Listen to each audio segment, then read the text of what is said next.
Compass FM, hello again to Senior Constable Tony Moore from the Waimakariri Police. He's brought a mate with him today, actually. Ken Terry is in studio. Ken is well known around the schools here in the Waimakariri area. In fact, Sophie Kiddy, my co-host between 11 and midday, seems to know Ken pretty well. In fact, I think Ken knows most of the kids around here. He is the school community officer, and he will be on air with me shortly talking road safety, school holidays, that sort of thing. But right now, a very good morning to Senior Constable Tony Moore. G'day, Tony. G'day, John. Thanks for having me again. Still a bit of crime happening in the area, mate? Same thing, John, as we spoke about last week. It's the thefts of tools and things out of tradies' vehicles, in particular the canopies that they have on the back of the ute. They're not very strong, quite easy to break into, and I have been explaining to the people that I talk to that there are aftermarket alarms that you can get that sense movement. I have one in my truck and they're fantastic, and if anyone tries to break in, it just sets off the alarm, and they're not expensive, but clearly that would be a great deterrent for anyone trying to steal tools out of vehicles. I know it's difficult to sometimes to take your tools out of your vehicle. I understand that, but so maybe look at it from another angle, and that's what I've been encouraging people to do. And we're also losing four-wheel drives as per normal, particularly the Hiluxes, the Surfs, etc., getting stolen for parts. So think about some sort of a disabling device would be useful in there, or just try to keep it out of sight. And around the Kaipo area, we're still getting the odd joyride car theft. Mazda Demios? Yep, those ones, and the similar type of vehicle, and that. So we're just encouraging people to, if they see something, do something. If they know something, then contact us either through 111 if it's happening at the time, 105 if it's historic, or if they want to pass on anonymous information, then Crime Stoppers, 0800 Crime Stoppers. So just so we can get some information in that may help solve this. Yeah, the community patrols are helping big time, though, aren't they, Tony? Yes, absolutely. They're a great asset, and we encourage them and their members. They're a good resource, and actually that's a nice little segue, John, into just promoting on the 13th of May at 7:30 p.m. at the Rangiora School Hall.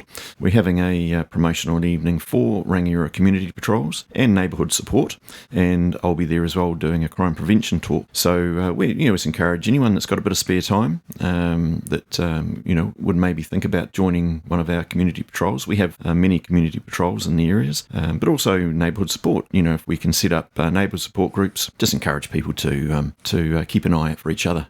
Good stuff, Tony. And now Senior Constable Ken Terry in studio with us, and Ken, for those that don't know, is a school community officer. And Ken, you've actually a bit of nostalgia here. When I was a kid, we used to have a guy like you that came into our school. I remember his name. It was Mr. Coe. And this, I'm talking 1965, possibly before you were born, Ken. Good morning. Good morning, John. Good morning, listeners. Yeah, Mr. Coe.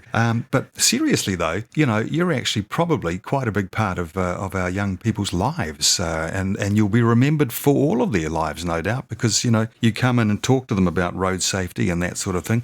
Very serious stuff when you think about it. And you've been policing now for how many years? Yeah, John, I'm in my 36th year of policing. I've been a school community officer here in North Canterbury for the last 10 years, and I've had the privilege of working with children and young people from 5 years to 18 years, right through primary and secondary schooling. It's a privileged job. I'm very, very lucky to work with children and young people. It's very energising, a very rewarding job. And of course, they're like sponges. They soak it up, and you've got to hit them when they're young with this with the road safety message. Absolutely. The role is about building trust and confidence with children and young people first and foremost. Teaching a various range of programs, safety programs involving road safety, relationship safety, cyber safety. Quite an open, broad spectrum of lessons, but road safety is one of the biggest risks to our children and young people today still. Absolutely. School holidays upon us. So Ken, from that point of view, from that angle, what advice have you got? Yeah, lovely. Just remind our listeners, parents, caregivers, grandparents, it's school holidays for the next 2 weeks. Please be aware of and watch out for children, young people on bikes, scooters, car parks, supermarket car parks, down High Street, in your neighbourhood and community. Children are out and about, and there is a risk to children and young people, particularly in the holidays, scootering down roads, footpaths, biking, not necessarily wearing the helmets, which they should be wearing. And so we really urge people to look out for children, particularly the younger ones. Absolutely. Kids are biking on the footpaths. In fact, everybody's biking on the footpaths. I was surprised to learn the other day that, in fact, that is still against the law as far as I'm aware. Yeah, riding a bicycle on a footpath is against the law. It can accumulate an infringement of $55. Same as riding without a helmet is a $55 infringement as well. There has been a bit of a groundswell nationally to trying to get children being allowed to ride on bikes on the footpaths, but that's not the law yet. So parents, caregivers, please urge your children to learn how to ride safely and to keep riding on the road. Yeah, although there is that dilemma, isn't there? You know, our roads are a lot busier and a lot of parents would think it's not safe to be on the road, but then again, it's damn dangerous riding a bicycle on a footpath with cars backing out of driveways. You know, it's potentially lethal, really, isn't it? Absolutely. Footpaths are quite dangerous too, particularly with driveways. That's the biggest risk to a cyclist on a footpath is a vehicle coming in or out of a driveway, particularly if they're obscured by a fence or a hedge.